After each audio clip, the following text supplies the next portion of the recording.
Selamat datang saudara-saudari. Hari ini kita mau bersambung dalam Galatia babak kelima. Pertahankanlah kebebasan kamu.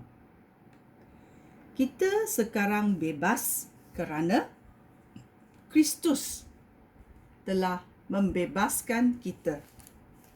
Oleh itu, pertahankanlah kebebasan kamu dan janganlah biarkan diri kamu diperhambakan lagi.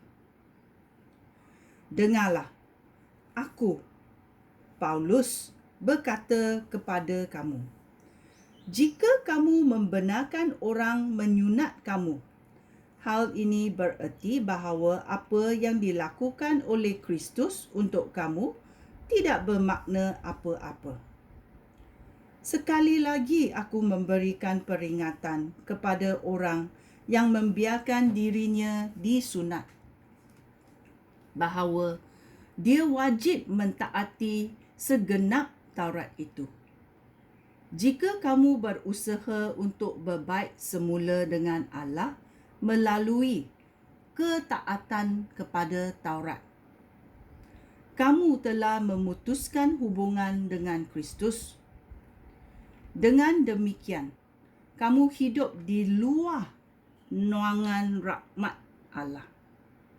Tetapi bagi kami berharap bahawa dengan pertolongan Roh Allah dan berdasarkan kepercayaan kami kepada Kristus, Allah memungkinkan kami berbaik semula dengan Dia. Kerana pada masa kita bersatu dengan Kristus Yesus, bersunat atau tidak bersunat tidaklah menjadi soal. Yang penting hanyalah kepercayaan kepada Kristus. Dan hal itu nyata dalam kasih kita kepada orang lain. Dahulu kamu berjuang dengan baik. Siapakah yang menyebabkan kamu berhenti mentaati ajaran Tuhan? Tentu bukan Allah yang telah memanggil kamu. Seperti kata orang, ragi yang sedikit boleh menjadikan seluruh adunan naik. Meskipun demikian, aku masih yakin bahawa kamu tidak akan mengikut pendirian lain, kerana kita semua sudah bersatu dengan Tuhan. Aku pun yakin bahawa orang yang mengacau fikiran kamu pasti akan dihukum oleh Allah. Tetapi tentang aku, saudara-saudara aku, jika aku mengajarkan bahawa orang perlu bersunat, mengapa aku masih dimusuhi? Jika aku masih berbuat demikian, maka perkabaran aku tentang salib Kristus tidak seharusnya menimbulkan persoalan. Aku berharap supaya semua orang yang mengacau fikiran kamu memisahkan diri daripada jemaah Kristian. Saudara-saudara aku, kamu sudah dipanggil untuk menjadi orang bebas. Tetapi janganlah jadikan kebebasan itu alasan untuk membiarkan diri dikuasai oleh hawa nafsu. Sebaliknya, kamu harus saling mengasihi dan saling menolong. Kerana segenap Taurat tersimpul dalam satu perintah ini. Kasihilah sesamamu manusia seperti kamu mengasihi diri kamu sendiri. Tetapi jika kamu berlaku seperti binatang, saling mencedera dan menyakiti, berwaspadalah. Jika tidak, kamu akan membinasakan satu sama yang lain.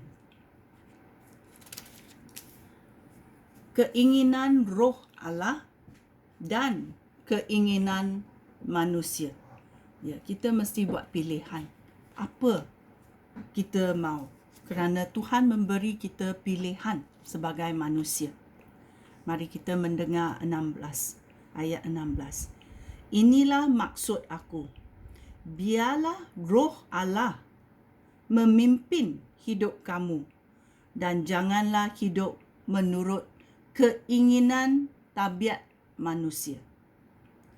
Hal itu demikian kerana keinginan manusia bertentangan dengan keinginan roh Allah. Dan keinginan roh Allah bertentangan dengan keinginan manusia. Kedua-duanya saling bermusuhan sehingga kamu tidak dapat melakukan apa yang kamu inginkan. Tetapi jika roh Allah memimpin kamu, kamu tidak dikuasai oleh Taurat. Keinginan tabiat manusia nyata dalam semua perbuatan cabul, lucah dan tidak senonoh. Dalam penyembahan berhala dan penggunaan ilmu sihir, orang bermusuhan dan berkelahi. Mereka cemburu, lekas marah dan mementingkan diri sendiri. Mereka berpecah dan berpihak-pihak.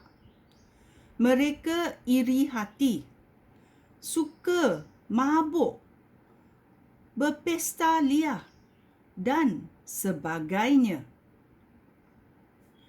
Aku memperingatkan kamu sekarang sebagaimana aku telah memperingatkan kamu dahulu.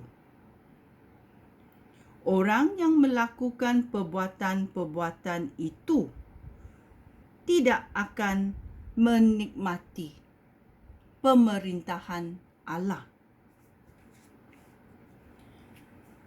Ayat 22.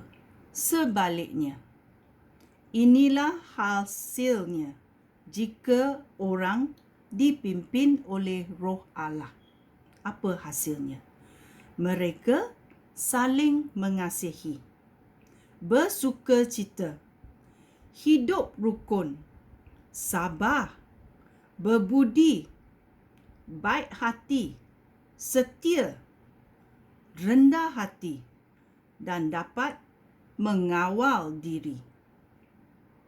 Tidak ada hukum yang melarang perkara-perkara itu.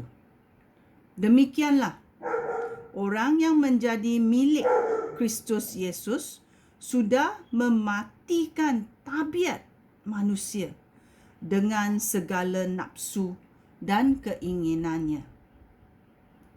Ayat 25. Roh Allah telah memberikan hidup baru kepada kita. Oleh itu, Dia juga harus menguasai hidup kita. Kita tidak boleh menjadi sombong atau saling menyakiti hati ataupun iri hati terhadap satu sama lain. Ya. Ini adalah ajaran-ajaran Yesus Kristus dalam Galatia babak ke-5. Ia berkata, kasihilah sesama manusia seperti kamu mengasihi dirimu sendiri. Bolehkah kita lakukannya? Ya, dengan kuasa roh Allah, kita boleh melakukannya. Sekian, terima kasih. Shalom.